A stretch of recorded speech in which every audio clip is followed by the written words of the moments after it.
Yo guys, what's up? We are here with our very first YouTube tutorial. It's going to be the last tutorial on this Chaplin for YouTube, first and last. We painted the black over on Patreon. You can go and check out the guide on how to do that over there, patreon.com/Mohawk Miniatures, and we will be doing a guide to how to freehand a raven wing symbol on that shoulder pad as well. But today it is all about the base. We're going to take this pre-molded Games Workshop base and we're going to make this into something that looks a little bit more special. It's going to be quite easy to do. We're going to show you how in just a few simple steps. GW done a decent job with this. You've got a nice canvas, but this area around it, all of this dead space, needs to have some work. Let's get on with it. First things first, here's some tools you're going to need. You're going to need yourself some pumice. I love this Vallejo earth texture. This is a dark earth version. It's 200 mils, costs about £9 to £10, and you can find that easily online. We need some cheap ass brushes, not the good ones. We're going to be beating the shit out of these things. You need to make sure you've got something that you're okay with throwing away. One of the other things we're going to need is this stuff. This is some cork bark. This is for terrarium, like lizard houses, things like that. It's pre-dried, it's treated, it's easy to break, and this stuff looks like rock once you've got it painted. It's really, really good. And of course, you can drill into it to mount stuff. We need some basing particulate. I've got some volcanic grit and some red canyon dust from Rival Crafts. I get all of my basing materials from Rival Crafts. Here's some other particulate. We got some slate, some red desert sand, and some coastal sand. All of these are going to help to give us a nice look to our base. Now the first step is to take some pumice on the brush and just be pretty rough with it. Get that in there all around all of those sort of very plain areas of the base. You want to use this to try and create a border between the edge of the base and of course that pre-molded stuff. You have to find a way to get that to become part of the base and be incorporated. If you go off the sides, it's no worry. Just literally come in, wipe that off with your finger, make sure you're not wasting that, clean up, and then by the time you've done the rest of that base, you've got something that's going to help incorporate, like I said, every part of that pre-molded stuff to your base. Now what we're going to do is we're going to take some of our particulate.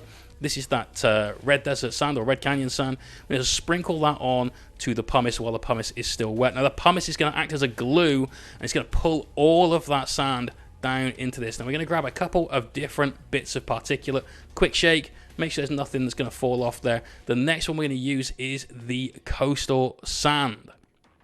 This stuff, unlike the really, really fine red canyon stuff, you're going to have to just embed in. So what we're going to do to begin with is just, again, sprinkle some of this onto the top of that base. Just a couple of little patches.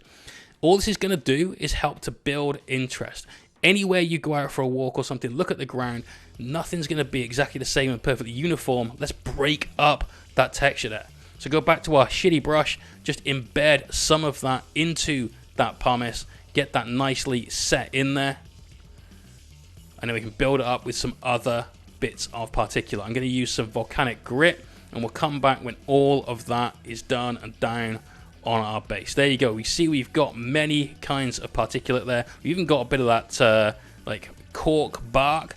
We're going to now add some pumice to that to embed that into the base. You can't put anything down that isn't part of the scene. You've got to do some things to make sure it's incorporated in there and make it look natural. Otherwise, all you've got is things stuck to a base, and that's no good. Now, here it is. Everything's all laid down, and this is nice and dry. So what we're going to go with now is a black undercoat across all of this. We're just using the normal black Vallejo primer through the airbrush, mixed 50-50 with thinner. Better to do 2 coats of this and ensure you get a really nice set of coverage. It's also going to help take all of that particulate and really lock it in there. We might lose a few little bits, but we're going to keep most of that right there.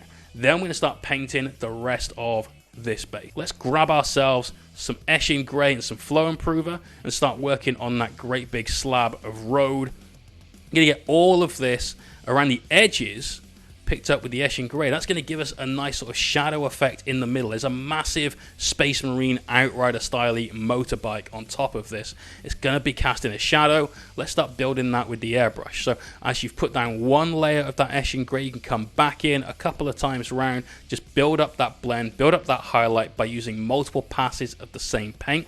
Get that opacity down, and it's going to start giving you a really, really nice fade from the dark in the center out to the edges there.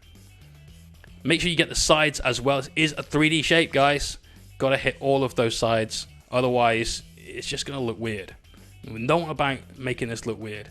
Next, let's get this highlighted. We're going to grab some Administratum Grey and some more Flow Improver, get that in the pot, and we're just going to hit the very edges now of this roadway, this little bit of tarmac or whatever you want to call it. We're also going to hit that rock that we created at the front using that cork, that bark. Once all of this is done, we're ready to start working on the rest of the base, all of that outside. But we want to get that nice, cool looking roadway. So once that's done and once that's dry, it's going to look a bit like this.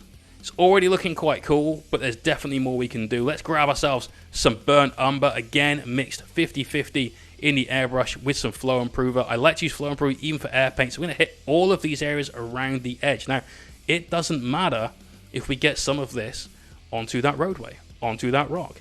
In fact, the reason we've done this in this order is so that if we get some of that on there, it helps incorporate it in the scene. It's all about creating that realistic effect and making sure that you don't have something that's just been placed there, but it's part of it. It's got to tell the story. There you go. Once we've done all of that, you can see we've got a little here and there on both the rock and the road. It's all good, man. Let's highlight that up now. We've got some Steel Legion Drab, again with some Flow Improver. You know how I roll now. And again, we're going to highlight just around the outsides of this. Similar to how we did the road, we're creating a set of transitions and shadows. We just want to make sure that every part of this gets a good coverage around that edge. Once that's done, you've got something nice with a little bit of shadow leading into that roadway. But we're still not finished. We're going to highlight that one more time. Some Manoth White base from P3, a nice bone color. And we're just going to pick a couple of dots here and there around this shape. Places that we want to draw the eye to. We're not going to do a full around the edge style highlight with this, but let's work a little bit at the front now. This is where the focal point in the mini's base is going to be. It's right there. Model's going to be facing you, looking all hot. Let's get a little bit of mound of earth that's just leading up to that front rock we've got there and the other side of it as well. And then we'll just find a few more spots here and there on the base just to accentuate some of that little sort of peak of interest. It's going to be pretty damn cool, let's be honest. There it is when that's done. Now, you could leave it here, but we're not going to do that. We're going to go way past this. We need to start getting some brush work done. Let's get some dark tone, and let's start filling in all these recesses. Got to hit your recess shades, guys. Doesn't matter what it is that you do. The difference between the lightest and the dark creates contrast. Getting that contrast creates interest. That interest is what makes people want to come and look at your toy soldiers. This is 100% essential. Make sure all of these recesses have had that black. We're going to need to get in here with some brushed highlights later on, and this is going to make those highlights really pop. Make sure that when you're putting your wash down, you're going nice and thin. It's going to get into those cracks really easily, and make sure you hit every single one of them as well. That's really important. If you don't have a shadow where there should be, things are just going to look wrong. As before, don't forget to hit the sides and this rock here. Now on this rock, I'm using some super thin dark tone. We're just spreading that about, going to get into all of the recess there, ensuring that we've got that contrast. This is a piece right at the very front of the miniature. It's going to draw the eye. We need to be sure that every part of this has a shadow that should have a shadow. If you get any pulls, just get your brush in there, just carefully wick that away, stop it from pulling up, and move on to the next part. Speaking of the next part, let's grab some strong tone and one of those old shitty brushes we talked about earlier on, and let's just get this strong tone into all of the areas around this bit of roadway. We're looking to create even more contrast, even more difference in our tones, and it doesn't matter as well if we get some of this on the roadway because it's going to look like dirt. It's going to look like mud. This is all going to help to incorporate everything we've just done into our final piece. Let's grab some Administratum Grey and let's get some brushed highlights down there. We're going to start off by going all the way around the outside of this thing. We're going to hit pretty much every single one of the edges, and then after we've done that, we're going to start highlighting those cracks.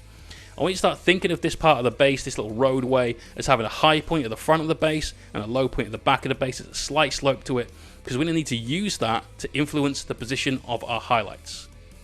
While I'm doing that, I'd like to thank some of our Patreons.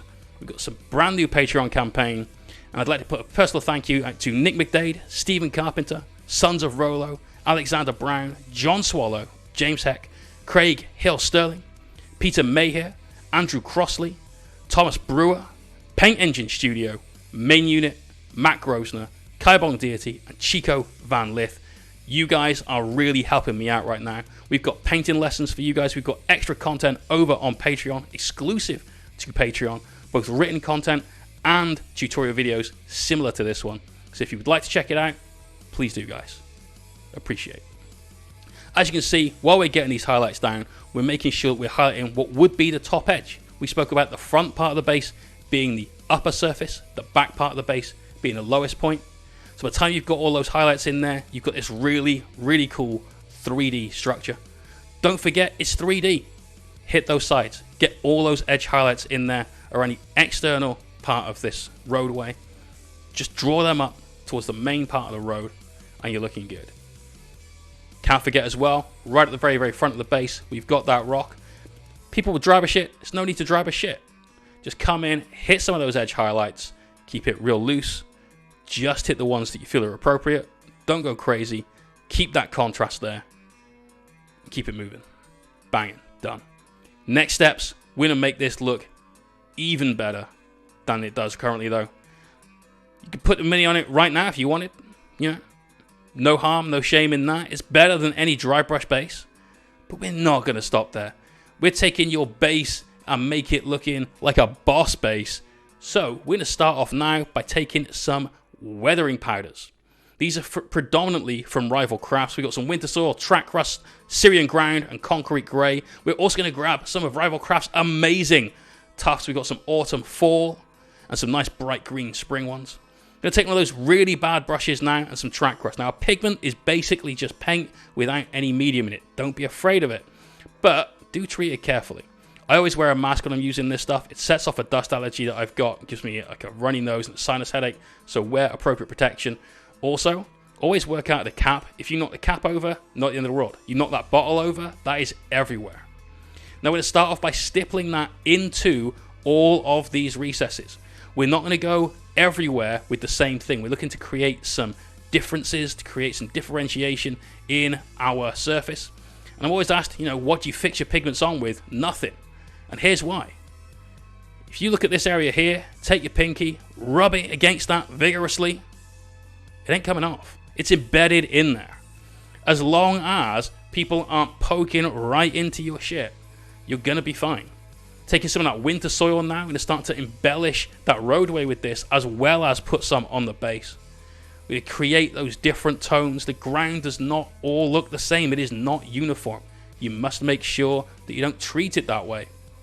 And that everything you do to your miniature helps showcase the differences in areas of the ground. I'm going to brush some of that on the roadway as well to help it look like there is dust just being sort of blown over the road in this post-apocalyptic world we're in. Look at all that dust coming off there. That's why I suggest everyone wear a mask when doing this. Like I said, sets off my allergies. Just protect yourselves, guys. We've all got masks. It's 2020, year of the mask. Moving on, we've got that Syrian Ground, and we're just going to use this to pull out a few small areas here and there on our base rim. We're not going to go crazy with this. We don't want it to look too bright, and we're basically blending it in with the other powders that are there. If you think wet blend is an advanced technique, think again. This is basically the same thing, just without the moisture. Pigment blending, it is what it is. We're grabbing that Concrete Grey now, and we're just putting the final highlights, essentially, on all of our pieces of stone. So that big rock at the front, that's getting some nice grey dust on it. Making sure that's going to stand out properly from the base, be nice and bright against the dark background of the Chaplain and his gargantuan Akira styly bike. Let's also go in on the very front of that roadway, give that an extra highlight as well. And using the powders, the pigments, you get an effect that looks a lot more realistic than almost anything else, because you are putting dirt on the model. What's more realistic than that? Let's grab some tufts. These are the best I have ever used. These are the 6mm tufts from Rival Crafts. These are nice bright green ones. I love these. Grab your tweezers, and you've got to be careful where you put your tufts. You don't want to just put them anywhere. You need to find a place on the model that it looks like the grass may belong. So right here at the front, you can imagine a seed just gets blown in there, finds a bit of shelter, maybe a little bit of moisture collects against that rock, and it grows a plant. If you put them just anywhere, it's not really realistic. But if you come in and you find the right place, maybe there, yeah, let's go. Let's get it in there. That again looks like a nice sheltered environment for that plant to have grown. It makes sense that it's there. Don't ever overdo it with the tufts. I'm thinking one more of this color and then we'll move into our darker ones. I see a nice little crack there that we can put this tuft in. We're just going to bed that down. And the self-adhesive nature of these tufts, I mean, you don't need to use super glue. I've used a lot of self-adhesive tufts in my time. None of them stand up to it, with the exception of these. Let's again, with this plant, just find another couple of places to put a tuft down. This looks like a little hardier plant. It's darker. Looks like it's got a bit more oomph to it. Let's grab a larger tuft. So these can go kind of anywhere to a degree. Still find somewhere where it makes sense that it's there. But when you do, set it in. And there we go. That is your base. Now let's get our chaplain back on here. Like I said, we're taking this base and making it absolutely boss level. My style and the GW style, very different as you can see, but the base looks way cooler than just having that little bit of dry brush sand on there. Like I said, we're going to be doing the Patreon video on how to paint the Raven Wing logo, so do go check that out if you want to. Thanks for watching, guys. Like, subscribe, comment with any feedback you've got. I hope you enjoyed this. We'll see you in the next one. Peace out.